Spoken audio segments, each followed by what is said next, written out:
사랑하는 기쁨의 교회 성도 여러분, 안녕하세요. 오늘은 다 같이 디모데전서 4장 1절에서 5절의 말씀을 함께 묵상하겠습니다. 그러나 성령이 밝히 말씀하시기를 후일에 어떤 사람들이 믿음에서 떠나 미혹하는 영과 귀신의 가르침을 따르리라 하셨으니 자기 양심이 화인을 맞아서 외식함으로 거짓말하는 자들이라. 혼인을 금하고 어떤 음식물은 먹지 말라고 할 터이나 음식물은 하나님이 지으신 바니 믿는 자들과 진리를 아는 자들이 감사함으로 받을 것이니라. 하나님께서 지으신 모든 것이 선함에 감사함으로 받으면 버릴 것이 없나니 하나님의 말씀과 기도로 거룩하여짐이라. 아멘. 오늘은 다 같이 디모데전서 4장 1절에서 5절의 말씀을 묵상합니다. 우리가 어제 말씀 디모데전서 3장의 말씀을 함께 묵상하면서 교회 내의 집사의 직분에 대해 그리고 그리스도의 신비에 대해 함께 나누었습니다. 바울이 자신의 아들과도 같은 디모데에게 이 목회를 놓고 조언하면서 사람 세우는 기준을 말함과 동시에 복음의 근간이 되는 그리스도의 신비에 대해 이야기했다는 것을 통해서 우리는 교회가 어떻게 세워지는가를 어제 말씀을 통해 함께 묵상할 수 있었습니다. 오늘 우리는 디모데전서 4장 1절에서 5절의 말씀을 함께 봅니다. 이 디모데전서, 이 서신에서 바울은 젊은 목회자 디모데에게 교회 지도력에 대한 조언을 하고 있죠. 특히 오늘 말씀 4장에서는 거짓 가르침에 대해서 경고하면서 참된 경건의 중요성을 강조합니다. 먼저 오늘 말씀 1절에서 3절을 보겠습니다. 그러나 성령이 밝히 말씀하시기를 후일에 어떤 사람들이 믿음에서 떠나 미혹하는 영과 귀신의 가르침을 따르리라 하셨으니 자기 양심이 화인을 맞아서 외식함으로 거짓말하는 자들이라. 혼인을 금하고 어떤 음식분은 먹지 말라고 할 터이나. 이 본문에서 바울은 앞으로 나타날 거짓 교사들에 대해서 경고하고 있죠. 이들은 극단적인 금욕주의를 가르치고 결혼을 금지하고 특정 음식을 먹지 못하게 할 것이다 라고 이야기합니다. 그리고 이 모든 것이 성령께서 주시는 계시다 라고 바울은 이야기합니다. 그들이 필연적으로 역사 가운데 출현할 것을 미리 성령께서 말씀하셨다라는 것입니다. 그리고 이러한 행위가 그들의 양심이 화인을 맞았다라고 이야기하죠. 그들이 모르고 하는 것이 아니라 알고 의도적으로 이 영지주의자들이 사람들을 미혹한다라는 것입니다. 당시 영지주의자들은 영적인 것은 무조건 선하고 육체적인 것을 악하다고 여기는 잘못된 가르침을 교회 가운데 퍼뜨리고 있었습니다. 영과 육은 연결되어져 있는 것이고 결코 사람이 따로 구분할 수 없는 것이지만 이 거짓 교사들은 그들을 확연하게 구분했고 육체에 속한 것은 철저히 악한 것이라고 말하면서 육체를 제어하는 율법적인 교리를 앞세웠던 것이죠.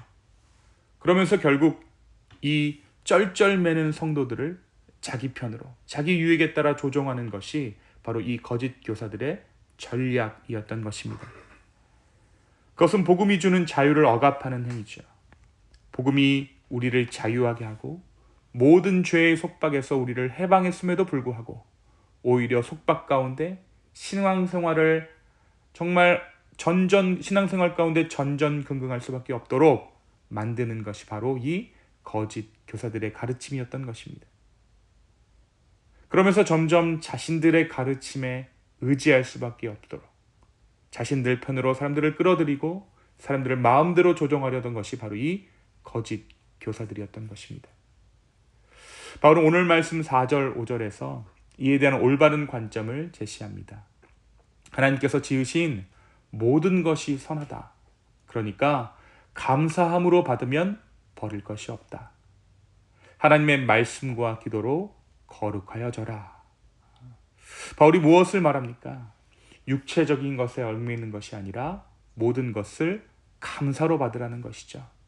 그리고 그 자유함을 가지고 어떤 교사에 의해서 나의 신앙생활을 맡기는 것이 아니라 말씀과 기도로 스스로 성도의 거룩한 삶을 살아가는 것, 그것이 바로 복음의 삶이라는 것을 바울은 오늘 말씀을 통해 이야기하고 있는 것입니다. 사랑하는 성도 여러분, 오늘 말씀은 우리에게 무엇을 말해주고 있을까요? 먼저 우리의 신앙은 복음으로부터 말미암은 자유함의 그 기초를 두어야 합니다.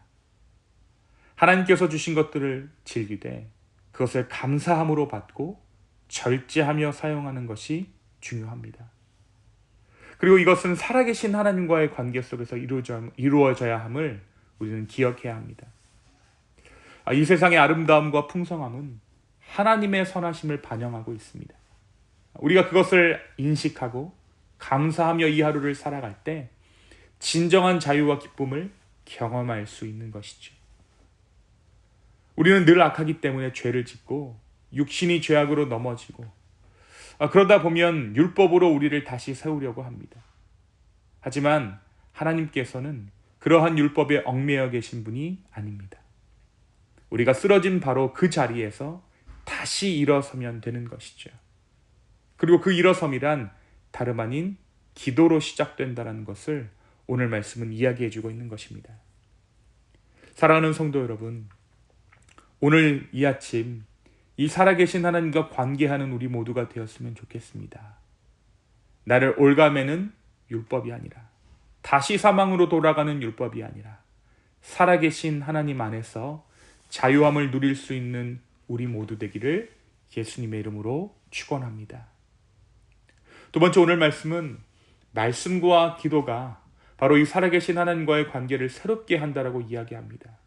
그리고 그것은 이 말씀과 기도는 다름 아닌 복음 안에서 우리를 하나님 앞에 단독자로 서게 한다라는 것을 바울은 이야기하고 있습니다.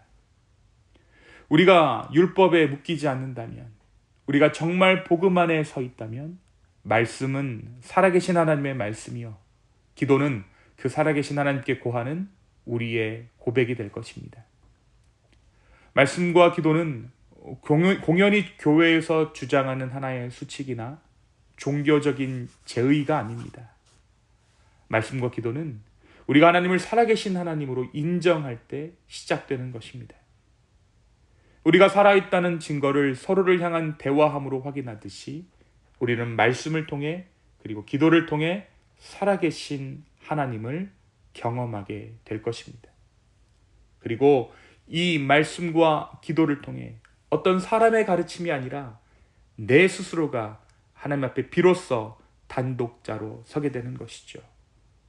사랑하는 성도 여러분, 사람의 가르침이 아니라 말씀과 기도로 하나님을 향한 우리의 관계를 새롭게 할 수 있는 저와 여러분 되기를, 주님께서 우리를 부르시는 이 거룩한 초대 말씀과 기도 가운데 우리가 맞습니다 주님, 내가 주님 앞에 온전히 반응하겠습니다 라고 나아갈 수 있는 저와 여러분의 복된 하루 되기를 예수님의 이름으로 축원합니다. 이 시간 함께 기도하시겠습니다. 주님, 이 하루의 삶을 주님께 맡겨드립니다. 주여, 우리를 긍휼히 여겨주시고 우리를 붙잡아 주십시오.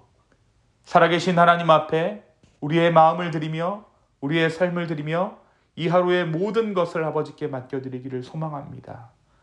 주님, 우리의 삶이 복음 안에서 자유한 삶 되게 하여 주시고 율법으로 나를 묶으려는 모든 것들로부터 온전히 해방을 선포하는 우리 모두 되게 하여 주시옵소서. 주여, 우리를 붙잡아 주시옵소서. 이 하루를 주님께 맡겨드립니다. 감사합니다. 이 모든 말씀 예수님의 이름으로 기도하였습니다. 아멘.